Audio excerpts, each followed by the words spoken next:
Dana, we weren't hyped already for tomorrow night. We are now. Can you share with us, is this the biggest fight ever in the UK? Yeah, definitely. On every metric. I mean, the gate is up to like 9 point something million right now. I think the biggest gate we did before this was 4.6 or 4.7. And you know, every time you come to the UK, this could be a fight night or a title fight, and the crowd is always the same, man. This place is electric, and it's one of the best live crowds in all of sports. Yeah, we set records here last year in March. It was one of the best shows last year. Are we going to break those records tomorrow with everything? We already broke it. We didn't break the record. We shattered the record. Smashed it, yeah. It's funny because last year, every event was a sellout. Mm-hmm. Now this year, with the exception of Brazil, every event is like a Madison Square Garden gate. It's unbelievable. So about the rest of the year for Europe, we just talked about it a little bit. We had 3 events last year. The world's back to normal. Can you share with us anything about what's going to happen the rest of the year? We heard some rumors about July, maybe Aspinall fighting. Yeah, we're still kicking a lot of stuff around. I mean, right now we have fights made up until I want to say June, like early June, and we're working on the rest of the year here. So we've got to get through the summer, figure out where we're going. But we're looking at literally, you know, my war room where we got all the fights up there. So all the fights that we're working on now have 5 or 6 different potential places on them that we haven't figured out yet. But yeah, we're going to start traveling again and going into places that, you know, like I say, are easy to do business. I mean, I was just in Boston. That's where I come from. I mean, they're still talking about COVID in Boston. They don't have 24-hour room service and stuff like that. It's very weird. If we live in Vegas, you'd never even know COVID happened in Vegas. I mean, it's 100%. It's like 2018 there right now. Madness. But you know, still going to some of these places are still dealing with some of that stuff. I'm going to go to whatever city is the easiest place to do business without any of that. I gotta ask, we're from Holland. Amsterdam on the list? Amsterdam. No, we're looking at Sweden now. Yeah, we're looking at Sweden. So one last thing, then I'll let everybody else get. That's very nice of you. Yeah. Okay. Big surprise at the weigh-ins this morning. Colby Covington showed up. Everybody was super surprised. Nobody knew about it. Nobody shared anything about it. He's ready to go. He was the backup for this fight. Does it automatically mean that he's the next in line for the title shot? Well, that I don't know. I mean, obviously he stepped up for this and did this thing, and he's obviously one of the best in the world. But yeah, he's right there. You know, we always have a backup. I don't think my son actually hit me up and said, "Dad, I don't understand this. What's going on? Why did Colby Covington weigh in?" Yeah. So I had to explain it to him. I said, "Yeah, there's always a backup for a fight. It just never gets as much attention as Colby did today." Appreciate it. Thank you. I'm gonna stay here. Good to see you. You guys go ahead too. Dana, thanks for the permission. We usually, we know the English crowd are going to come with lots of the energy, but today Leon and Kamaru came with some energy at that final face-off. They were screaming at each other. What exactly were they saying to each other? You know, they were just yelling. Usman was saying, "Oh, now you want to talk, huh? Now you want to talk." I have no idea what that meant, but yeah. And he said, "You're going to get beat tomorrow. You're going to get beat tomorrow." You know, same type of shit that you can imagine they were saying. It wasn't really bad. It was you know, they were just both fired up. For Colby, you said he's not guaranteed to be the next title contender, but for him, right, it made a lot of sense being the backup for this card. He keeps his name in there. You know, he's obviously going to come out tomorrow and probably shit all over Masvidal and Gilbert Burns. Are you happy that he stepped up to be the backup for this? Yeah, I mean, I'm happy with all the guys that do it. You know, these guys commit to a camp and cut the weight and stay in shape in case anything goes down, and they're ready to go. So yeah, I obviously appreciate and respect everybody that does it. Leon Edwards has always been a guy, right, he's very, very good, but he didn't get the crowd in this hype for a long time in his career. Winning the title obviously will help you do that, but in the lead up to this fight, have you seen a difference in him, how he's handling the media and how he's trying to dominate this market? Well, I mean, listen, if he can't get the crowd behind him here, he's not going to get the crowd behind him anywhere. And you have to look at what he did, how he did it. It's incredible. It's what professional sports are all about, the way that he won that fight and how it went down. And, you know, people love an underdog and people love the champ. And this is where he's from. This is his home country. So, Yeah, I would expect tomorrow night when he walks out of that tunnel, it's going to be insane. If you look at those two fights those guys have had now, Leon and Kamaru, is it almost like the only way Leon can win is landing some sort of strike like that? Because Kamaru's dominated basically 7 of the 8 rounds, or 9 rounds they've gone. Yeah, but it's the fun thing about it. What makes this sport what it is that those type of things can happen. And it's the classic striker versus wrestler. I mean, Usman can absolutely dominate him in wrestling, but every time it gets back to its feet, Usman has to be careful. But Usman, you think about the guys he's fought. I mean, he was going through guys twice in his run. And guys like Masvidal and Colby Covington, the striking that went on in those fights, the head kicks and all that stuff, guy's never been knocked out. So going into that last round of a fight that he absolutely dominated, I'm sure, they didn't think that he could get caught with something like that, and he did. And Leon is absolutely capable of doing it again. Last one for me, you've always said like people need to try, they should come to an event in London. Right. You've just landed, I think, right? Or you got here today. I just landed, yeah. You hear the crowd, the fight's massive now, you've seen the two of them drawing at each other. What sort of reaction do you think we're going to get from the fans tomorrow night, and how excited are you personally for tomorrow? Yeah, well, I hope a lot of people took me up on that, and that's why the gate's so massive here. They all flew in from somewhere because, like I just told him, this is probably the greatest crowd in all of live sports. It's incredible, and I look forward to it. It's been a long time since I've been here. But the thing about this crowd, like I was saying, this could be a fight night, or this could be, the world championship with one of their own in it, and you're gonna get the same thing no matter what. This is an awesome place to watch a fight. The energy is through the roof. The ride to the arena sucks, but other than that, this is the place to be, and this is the place to see a fight. It's incredible. Dana, normally when you have a backup fighter, you kind of announce it ahead of time. Colby Covington seemed to catch everyone off guard. People didn't even know he was here. Kamaru and Leon said they weren't even aware of that at the press conference. So how did you keep Colby Covington a secret for the backup? We didn't keep him a secret. I didn't even know that it was such a big secret. We're out there doing what we do.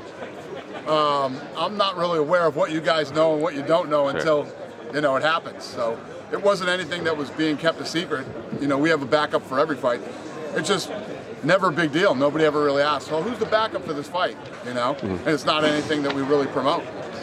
Justin Gaethje at Media Day said he is the most exciting fighter in the history of this sport to ever step in the octagon. So do you agree with that statement? What are you expecting in the co-main event? Who, Gaethje? Gaethje said he's the most exciting fighter ever. Listen, you can't debate that he's one of them. You know what I mean? And when you look at this fight tomorrow, the co-main event is awesome. And I expect what you all expect. Fireworks the minute the bell rings. Those two are going to go after each other, and who knows what's going to happen. Yeah, I mean, usually saying something like that is crazy, but for Gaethje to say it, he's not wrong.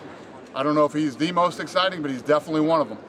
Conor McGregor recently gave an interview this week saying he's very interested in the main event and he might actually come to the fights here in London. So do you know if Conor's coming? And he has this circled. We have seats for him. So he's running around. He's on a big PR tour right now. I know he did like a pop-up here for his bar and Proper 12 and all the stuff he's got going on.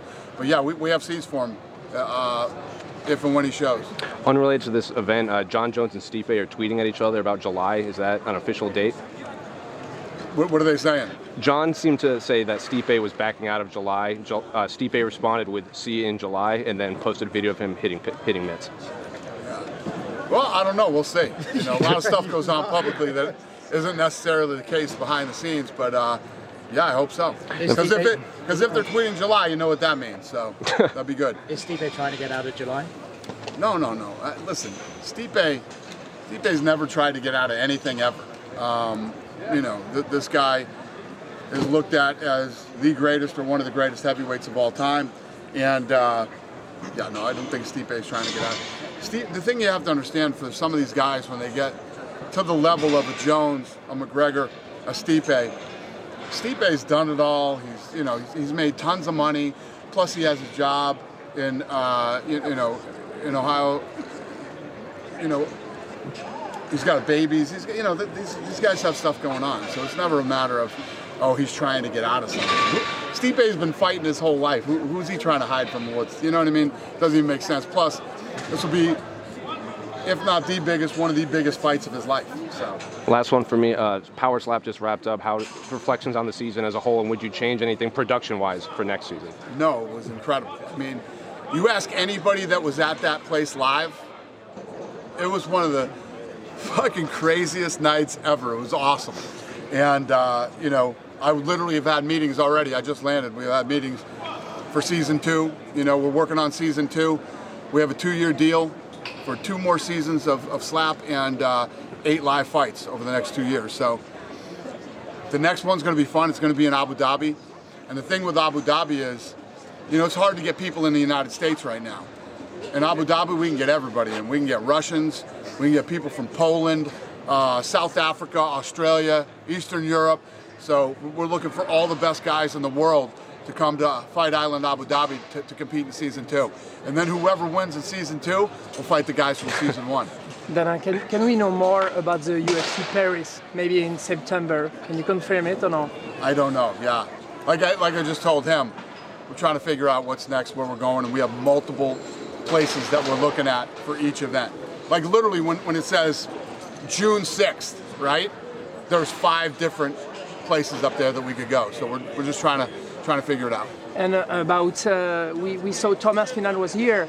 We asked him if Surligan would be a good matchup for him. He said maybe yes, maybe no. What do you think about that? How's he feeling? He said... He says he's cleared. He says he's good. He's clear, he said. Good, yeah? Yeah, I don't know. Yeah, obviously Aspinall is one of the best in the world in the heavyweight division, so we'll see. We'll see how all this stuff plays out. Okay, thanks. Yep. Hi, Hey, how are you? Good. Kamaru Usman was the #1 pound for pound. I know Jon Jones is back and he's got that, but you think if he avenges his loss to Leon, he reclaims that spot? That's up to you guys. I love when you guys ask me about the pound for pound, and you know the media decides the pound for pound. Yeah, I get the pound for pound's never been more exciting than it is right now. I mean, when you start looking at you know, Usman, you got Islam, you know, you got Volkanovski, you got all these guys that, you know, they're all neck and neck. And I know you said Colby is not necessarily next in line. Bilal's manager has mentioned that there were talks of Colby coaching the Ultimate Fighter with Bilal. Was there any truth to that? And is that one of the fights that was offered to Colby? Well, what's hilarious is, you know, there's all this talk about the Ultimate Fighter and people coaching. Obviously, you know, when we're thinking about who, you know, who's going to coach a season or whatever, there are multiple calls that are made to different people to see who's interested. Is there interest? Is there this? Is there that? So we reach out to a lot of different people and talk to people about it, and then we make our final decision. And it ended up being, you know, Mike and Conor. And speaking of Conor, it seems like there's a bit of a misunderstanding between him and USADA. You know, he said 2 tests and I'll be back. USADA put out a statement and said 6 months of testing, as it usually is. Can we see an exemption for Conor, or is it? I have no idea. I don't pay any attention to that shit. That's not my job anymore, man, and I'm happy to be out of it. Talk to USADA. I have no idea. I want nothing to do with the whole drug testing side of this business. Yeah. It's a fucking nightmare. A couple more, sorry. UFC announced that they're back in Abu Dhabi. Islam seems a pretty obvious choice, although it will be quite a layoff for him from February. Are we looking at who? Islam Makhachev to headline UFC Abu Dhabi? We're working on that. Literally had a meeting about that today after I landed, and yeah, I'm excited to get back there. And yeah, I'm going to be in Abu Dhabi a lot this year. I'm going over there for season 2 of Power Slap, and I will be there for our fight. So still a lot of work to do. We got a lot of stuff that we got to do. Yeah, one final one. Any update on Hamzat Chimaev? It seems like he wants middleweight as his next fight. Are we looking at him versus the upper echelon? He was a top contender at welterweight. Yeah, he'll fight at middleweight. And yes, I mean, he's in a position where he should be fighting, you know, top 3 guys in the world. Dana, what can we expect from the latest season from the Ultimate Fighter with Conor McGregor and Michael Chandler? It was a good season. We wrapped on Monday. Literally wrapped the show, and I jumped on a plane and flew to Boston to film Looking for a Fight, and then flew straight here after that. It was a great season, and you know, obviously I think it's going to do really well on ESPN. It's the first time it's ever been on ESPN. It was a good season, and I'm looking forward to it. Last DAZN interview, you said that Conor McGregor really needs to get his dog back. Did you have the impression that he did that? He needs to get his what back? His dog, his inner dog. The dog back, yeah. Well, you know, he said to me himself when we were there, it was good for me to come be a part of this. I feel, you know, get my foot back in the sport, get energized, and yeah, I think you guys can ask him when you see him, but yeah, I think he's feeling it right now. He had a good experience over there, and they both love coaching, so. And you had a couple of great events in Europe lately. How are the plans for the European area in the next couple of years in general? Yeah, no, it's good. I mean, as long as the world doesn't lose its mind again, man, we're out there, you know, trying to figure out places to go. Like I just told him, we're going to Sweden. We're working on going to Sweden. That's where we're trying to go. And all these other places that used to be a regular stop for us. You think about it, how long we've been off from traveling. You know, we've done so many fights at the Apex, at the T-Mobile in Vegas, Texas, Florida. And, you know, it's time to start moving around again. So we're looking forward to it. Are there any plans to go to Germany, do an event there specifically? We got plans to go everywhere. I mean, it's just, we're picking places right now that are the easiest to operate in. We can go over there, there's no bullshit, we can put on events. I want to go to places where I feel like it's 2018 and I'm putting on fights without any bullshit. Lana? You know what I mean by bullshit. We made, for RMC Sport in France, something happened against Jon Jones. It was a big event, something changed about MMA. We made 71 million video view. It was historical for us. Do you have a message for French people who discovered MMA and UFC in this last event? Do you have a message for French people that have discovered MMA? We've got 71 million views. Welcome. What took you so long? Yeah, I think that obviously it took us a while. That reminds me of New York. It took us so long to get into New York. It took us so long to get into France. And once we do an event somewhere, it's a live event, it's like an explosion, man. And I say this all the time. Whoever came to the event in France, nobody leaves a UFC event and goes, yeah, I don't ever want to come to one of these again. You know what I mean? You immediately become a fan of the sport through the live event. It's great on TV. It's one of the most fun sports to watch on TV. But when you come live, right? There's going to be people here tomorrow night that have never been here live, and they're going to leave here tomorrow night and go, "Holy shit! Yeah, I can't wait to do one of these again." I mean, if you look at the success that we've had here, it happens every time we come. New people come. You can't get tickets to these things here in London. So, yeah. It's going to be the same in Paris and anywhere else we go. We do our first event in Africa, it's going to be the same. You know what I mean? So that's one of the things that I love about this sport. And it's one of the reasons that the only shit that I really focus on a day-to-day basis is finding new talent, building new talent, the live television, you know, in-house show, and the live television production. If we don't fuck that up, you can't fuck this thing up. It's the key to the entire business. Video games are great, merchandise is great, all this other stuff we do is great, but without that core of the business, none of that stuff works. That's it. Thanks, Cool. guys. Thanks. Thanks, guys. Thanks Thank for you very coming. much, Jonathan. Good to